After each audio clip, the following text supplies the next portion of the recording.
nti twalya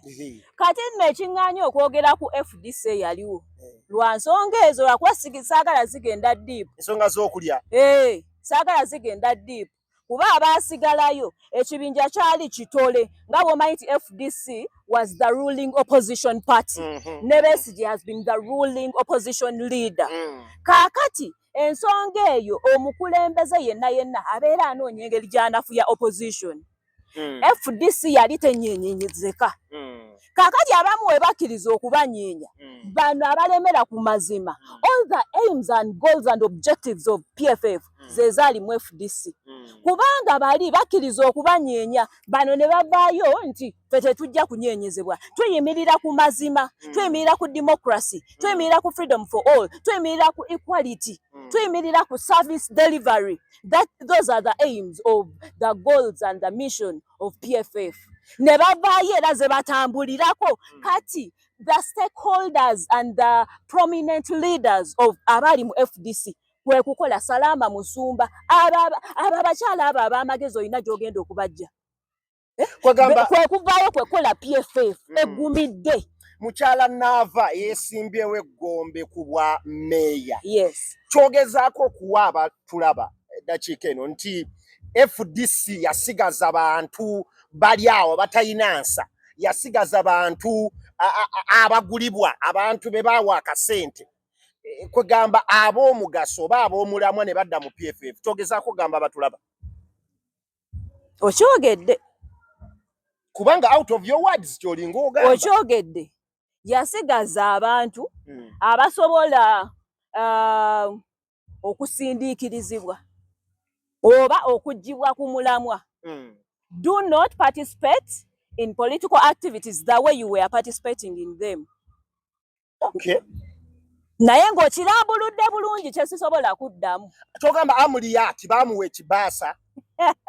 No, on record, tuna mu kamera abantu bagambe. Is that what you're trying to assert? Kati kyo kye nkubuulidde. Waaliwo embeera. Abamu ne beetolako bo ne bagikkiriza, abalala ne bagaana. Be baffe, aba PFF. Okusinga okukola ekibiina lwaki temwajja mu bukulembeze bano abaalya ne musigala ne munyweza ekibiina buli weefudisa oba wa PFF buli we mulaba mubuuza ekyo ekintu magic oba okwagala ne laavu evaawo okukola ekibiina ekipya rather than okunyweza kinene ekibaddewo emyaka ne mujja buzi these individuals ze mulabamu ebituli mu space mwene musigala lwaki tekyali bwe kityo omanyi democracy what it means free participation so omuntu tosobola kumugjamu ndowooza nga bwe tunajja wano omuntu ayinza okujja n'atuwa keeki n'agamba agitwala maybe gwe mpa visa gwe n'ogitwala nze ne ŋŋamba kijja kitya nga lwaki ne ŋŋaana okitegeera ate n'ekirala buli muntu abeera nekyalo people are accountable to their decisions buli omu kyalowooza kimukakatikako ye it is their right yet a right for to a decision making a right to free participation in political spheres and political activities so tosobola kugaana muntu kwenyigira mu activity yemu olw'okubanga gweoyagala kulemera ku mulamwa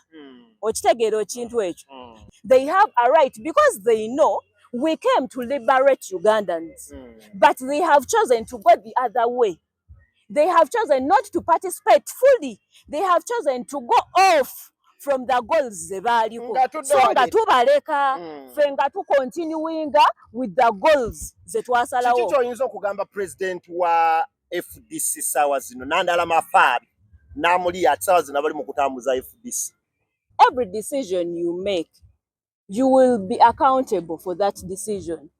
Sigenda kwongerako kankomaawo tulina mukyala Naava weggombe mutegeerera ddala yazze yezimbye okubwa division meeya